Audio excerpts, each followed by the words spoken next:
नमस्कार दोस्तों, मैं सुनील कुमार यादव यूनाइटेड कॉपियर इंदौर से और आप मुझे देख रहे हैं यूट्यूब चैनल यूनाइटेड कॉपियर पर। मुझसे किसी ने प्रश्न किया था जब मैंने कैनन मशीन का एक वीडियो बनाया था कि आरसी मशीन को कैसे चेक करते हैं। तो एक भाई ने मुझसे ये प्रश्न किया था कि आप जो है कलर मशीन को कैसे चेक करते हैं, उसका भी एक वीडियो बनाए।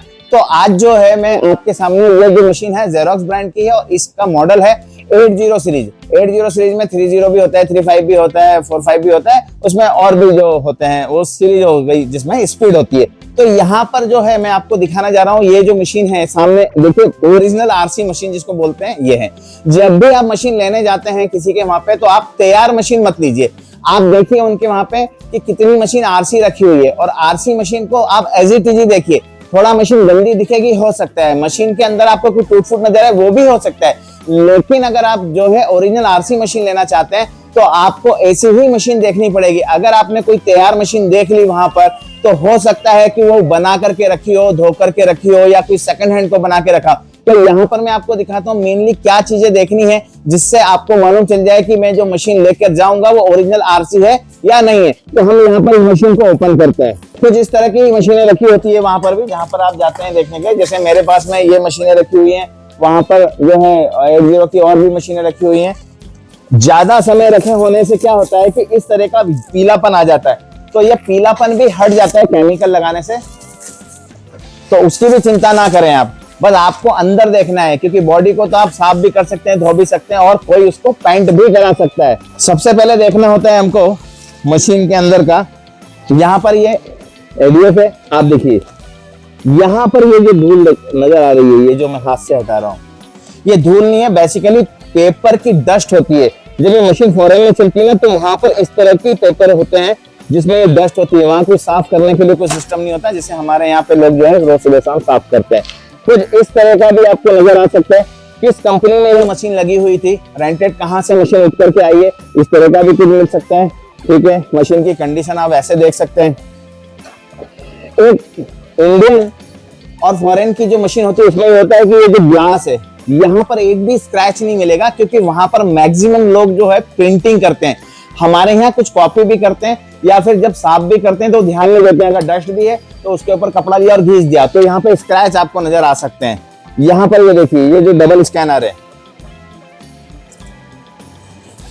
इस तरह का ये डबल स्कैनर होता है, एसपीडीएफ कहलाता है। तो यहाँ भी जो आप धूल देख रहे हैं, ये धूल ना होकर के पेपर की डस्ट है। तो ये ओरिजिनल मशीन है तो आपको मालूम चलेगा। फिर आपको जो देखना होता है, सबसे पहले मशीन के बैक साइड में आ जाइएगा आप। हर मशीन के अंदर ऐसा एक फोल्डर चिपका हुआ रहता है, ये होता है मशीन का पूरा डेटा। मशीन की लॉग बुक भी इसके अंदर होती है। कई बार लॉग बुक को निकाल लिया जाता है, पर आप अगर देखेंगे तो ओरिजिनल मशीन में होता है। और हमारे यहाँ की कोई मशीन अगर तैयार की हुई होगी तो इसको धो देते हैं तो ये जो कोरोगेटेड का है ये निकल गया होता है। ठीक है, यहाँ पर और एक चीज हमको समझ में आती है। दूसरी चीज यहाँ आई है तुरंत, तो ये जो 1 नंबर की ट्रे होती है यहाँ पर, ये यहां से हम इसको ऊपर ओपन करते हैं, ये देखिए इस तरह का कुछ मटेरियल इसके अंदर निकलता है। ठीक है, इसमें मशीन का पूरा डेटा होता है। मशीन में ओरिजिनल जो सेटिंग की हुई होती है वो रहती है और कई बार इसके अंदर लॉग बुक भी रहती है। तो वो लॉग बुक अगर आपको मिलती है तो अच्छी बात है। वो लॉग बुक के अंदर आपको हर एक चीज मालूम चल जाएगी, मशीन की पूरी डिटेल्स की, मशीन कितनी चली है, मशीन में क्या प्रॉब्लम आई थी और जो इंजीनियर वहां पे आया था उसने क्या किया था। या देखिए यहाँ टोनर बिखरा हुआ है, बिल्कुल आपको दिख जाएगा ये टोनर बिखरा हुआ। आप देखिए जो मैंने कहा था येलो, जो येलो है ऊपर ही है, अंदर पूरी मशीन व्हाइट होती है। यहाँ पर देखिए, ये मैं साफ कर रहा हूँ, ये साफ कर दिया। ठीक है, क्योंकि मशीन जब भी हमारे यहाँ तक पहुंचती है तो लगभग हमारे यहाँ तक पहुंचने में 1.5 साल 2 साल इतना समय हो जाता है। तो डस्ट होना एकदम स्वाभाविक है, कोई बहुत बड़ी बात नहीं है। यहाँ पर हम जो खोलना होता है, ये जब हम खोलते हैं तो यहाँ पर नजर आ जाता है। अब आप देखिए यहाँ ये जो है चारों कलर के ड्रम है, इसका मतलब ये मशीन ओरिजिनल है। ओरिजिनल कार्ट्रिज इसके अंदर यूज हुई है, किसी ने ऊपर से खाली ड्रम नहीं बदला है। तो यह भी आपको एक बार समझ में आएगा, जितना गंदा है कोई बात नहीं, गंदा है इसका मतलब यह है कि मशीन ओरिजिनल है, किसी ने ड्रम भी चेंज नहीं किया हुआ है। ठीक है, इससे भी आप समझ सकते हैं। मेन जो होती है वो होती है इसकी फ्यूजर यूनिट। तो फ्यूजर यूनिट को खोल करके आपको देखना है। आप वहां पर भी आप उनको बोल सकते हैं मुझे फ्यूजर यूनिट दिखा दे, तो जब भी आप खोलें तो इस तरह से ये ओपन हो जाएगा। ये देखिए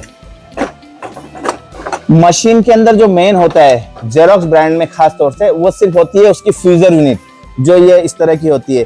यहाँ पर ये जो आप फ्यूजर यूनिट देख रहे हैं, ये अगर इसके अंदर कहीं पर स्क्रैच है, कोई डॉट्स है, तो वो प्रिंट में आएगा ही आएगा। मेनली आपको वही देखना है।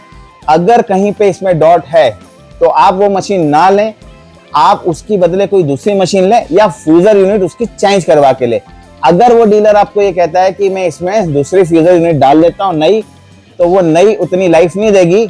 क्यों? क्योंकि ओरिजिनल ओरिजिनल होता है। सेकंड चीज, जब भी हम बाहर की कंपेटिबल या कोई कहे ओरिजिनल फ्यूजर फिल्म डाल रहे हैं, तो ओरिजिनल फ्यूजर फिल्म कभी नहीं होती है, वो होती है फ्यूजर यूनिट। जब भी फ्यूजर फिल्म हम जो है बाहर से लेकर के डालते हैं, तो उसमें एक प्रॉब्लम होती है, भले ही वो चल जाए लेकिन जो शार्पनेस होती है, जो ग्लॉसी होती है, वो ग्लॉस उतना नहीं आएगा जितना ओरिजिनल के साथ में आता है। तो इसका बिल्कुल ध्यान रखना है। ये फ्यूजर यूनिट का जो मैं आपको दिखा रहा हूं, अगर कहीं भी कोई भी डॉट्स है या कोई लकीर है, तो वो 100% कॉपी में दिखे ही दिखेगी। यहां पर जो है इमेज ट्रांसफर बेल्ट होता है, ये जो है, चूंकि इमेज ट्रांसफर बेल्ट आप निकाल कर भी देख सकते हैं, वैसे ऐसे घुमा करके देखेंगे तो आपको समझ में आ जाएगा। अब जैसे मेरे को ये नजर आ रहा है कि यहाँ पे डॉट्स है, पर डॉट्स नहीं है। कई बार क्या होता है, वो जो डस्ट जमी हुई होती है, जैसे हमने कहा कि पेपर की डस्ट है, तो पेपर की डस्ट हो सकती है। तो यहाँ पर ऐसे ऐसे आप राउंड करके जब देखेंगे ना, और आपको लगता है कि कहीं पर कोई डॉट्स है, ये जैसे ये टोनर दिख रहा है, अब कई बार ऐसा होता है हमने रिवर्स घुमा दिया तो आया, तो हाथ से साफ हो जाता है। तो यहाँ पर इमेज ट्रांसफर बेल्ट को आप ऐसे चेक कर सकते हैं कि कहीं डॉट तो नहीं बना हुआ है, कोई लाइन तो नहीं है उसके अंदर। जैसे अब आपको ये नजर आ रही है, ये साफ हो रही है हाथ से, इसका मतलब ये टोनर की लाइन है। ठीक है, ये मेन होता है।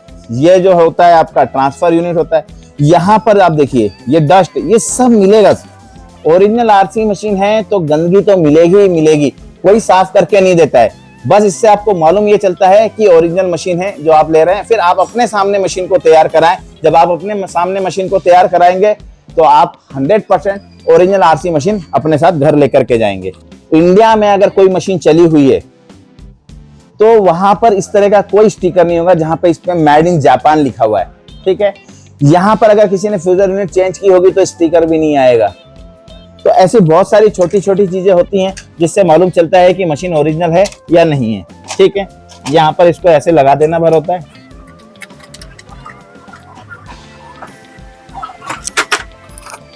अब इसके बैक साइड में हम चले जाते हैं, बैक साइड का कवर खोलते हैं, थोड़ा कुछ वहां भी समझ लेते हैं कि क्या हम बैक साइड को देखकर भी समझ सकते हैं कि मशीन ओरिजिनल है या नहीं है।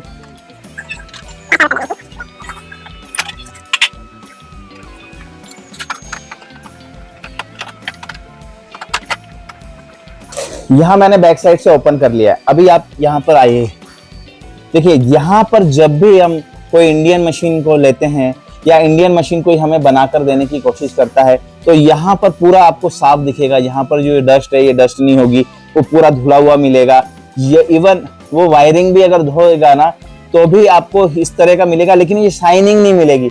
जब भी हम यहाँ पे कोई भी इंडियन मशीन बना करके आपको देता है तो वो सर्फ के पानी से इसको धोता है, सर्फ के पानी से या डीजल से धोएगा। जब डीजल से धोएगा ना तो ये चमक सब खत्म हो जाती है, तो वो देख लीजिएगा। दूसरा, जब भी हम किसी कनेक्टर को हाथ लगाते हैं तो कनेक्टर के अंदर जो है आपको इस तरह का, ये देखिए, कोई कितना भी धो ले पर यहाँ पर जो हमारे इंडिया में चली हुई मशीन रहती है वो काला काला जम जाता है, तो यहाँ से वो काला काला हटा नहीं पाता है। तो ये आप एक चीज ये भी देख सकते हैं।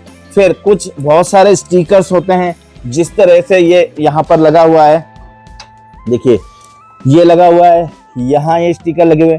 जब भी कोई इंडियन मशीन को बनाता है तो ये इन छोटी छोटी चीजों पे ध्यान नहीं देता है, तो वो क्या करता है, जब भी धोएगा साफ करेगा ना तो वो हट जाएगा। और हमारे यहाँ इंडिया में चली हुई मशीन में ये सब काला हो जाता है, तो ये काला काला भी होगा, समझ में आ जाएगा। जैसे यहाँ पर एकदम व्हाइट दिख रहा है आपको, तो ये बहुत छोटी छोटी चीजें हैं। क्योंकि आदमी छुपाना भी चाहे ना तो कितना छुपाएगा, क्योंकि बहुत सारी चीजें जो होती हैं वो बारीकी से अगर आप देखेंगे ना तो आपको नजर आ जाएगा कि ओरिजिनल है या इंडियन मशीन है। ठीक है ना, तो यहाँ पर ये मैं बंद करता हूँ।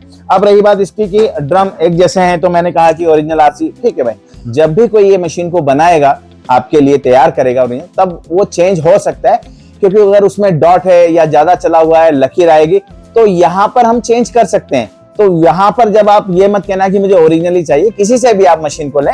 मैंने आपको सिर्फ यह बताया है कि जब भी आप जाएं मशीन लेने के लिए, तो आपको मशीन के अंदर क्या चेक करना है, क्या देखना है, ताकि आपको 100% ओरिजिनल आरसी मशीन ही मिले। यह मशीन जो है 110 वॉट भी हो सकती है और 220 वॉट भी हो सकती है। तो वो चिंता ना करें कि इंडिया में चली हुई है तो वो 220 वॉट होगी और फॉरेन से चल के आई तो 110 वॉट होगी, ऐसा नहीं है। हर जगह, हर कंट्री में कई जगह पर 220 वॉट का करंट बहता है, जैसे कि हमारे यहाँ पे बहता है, जैसे जापान के अंदर। आप अमेरिका की बात करते हैं तो वहां पे 110 वॉट बहता है। तो इस तरह से 110 वॉट की मशीन भी हो सकती है और 220 वॉट की मशीन भी हो सकती है। तो कोई भी मशीन रहे, आपको चेक करने का तरीका एक जैसा ही रहेगा। जब भी कोई व्यक्ति मशीन को तैयार करके रखता है, उसके अंदर आप कभी जज नहीं कर पाएंगे कि वो इंडियन मशीन बना के रखी हुई है या 100% ओरिजिनल मशीन बना के रखी हुई है। शंका हो सकती है। क्यों हो सकती है? क्योंकि सब कुछ संभव है हमारे यहाँ पे, और इनका कोई प्राइस भी फिक्स नहीं होता है। आज मान लो कि ये मशीन में 1 लाख रुपए में दे रहा हूं, हो सकता है यही मशीन 60,000 रुपए में मिल जाए। तो डिफरेंस जो होगा वो होगा इंडियन सेकंड हैंड मशीन चली हुई का और ओरिजिनल आरसी मशीन चली हुई का। तो यहाँ पर मैंने आपको जो मशीन के बारे में बताया है कि कोई भी कलर मशीन जब चेक करने जाएं तो इस तरह आप चेक कर सकते हैं। फिर रही बात ओपन करके, तो ओपन करके जो काउंटर होता है वो आपको समझ में आ जाएगा। कोई भी बाहर से चली हुई मशीन का काउंटर कम से कम 5, 6, 7, 8, 10 लाख होता ही होता है। अगर कोई ये कहता है कि वो 10,000 चली है या 20,000 चली है या 5,000 चली है, इसका मतलब वो रीसेट किया हुआ है, उसमें कॉपी पेस्ट मारा हुआ है। तो कभी भी आप ये सोच करके मत लेना कि इसमें काउंटर कम है तो ये मशीन बहुत अच्छी है। रेयर ही, हजारों में कोई एक आध मशीन हो सकता है जिसमें बहुत कम काउंटर हो। और यह भी सच है कि जो कम काउंटर की मशीन होती है उसके अंदर कुछ न कुछ प्रॉब्लम होती है, तभी वो उठ करके आती है, तभी हमारे यहाँ तक पहुंचती है। नहीं तो आप एक चीज समझिए कि कोई व्यक्ति अगर इतना पैसा खर्च करेगा तो क्या 5,000 कॉपी चला करके आपको देगा? कभी नहीं होगा दोस्त ऐसा। तो बिल्कुल ये मेरी छोटी जो टिप्स है, आपको मैंने छोटी छोटी चीजें बताई हैं, इसको हमेशा ध्यान रखेंगे, आप कभी धोखा नहीं खाएंगे। इस तरह की और मशीनों के बारे में कुछ और जानकारी चाहते हैं आप हमसे, तो आप हमें डायरेक्ट मैसेज कर सकते हैं, या मशीन आपको खरीदना है आप हमें कॉल कर सकते हैं। धन्यवाद, मिलते हैं फिर एक नई वीडियो में नई जानकारी के साथ। आप हमारे इंस्टाग्राम चैनल यूनाइटेड कॉपियर को भी जो है फॉलो कीजिए, ताकि हम जो है आपके साथ छोटी छोटी रील के माध्यम से संपर्क में बने रहें। तो कृपया इंस्टाग्राम पर जाकर के यूनाइटेड कॉपियर को सर्च कीजिए और फॉलो कीजिए।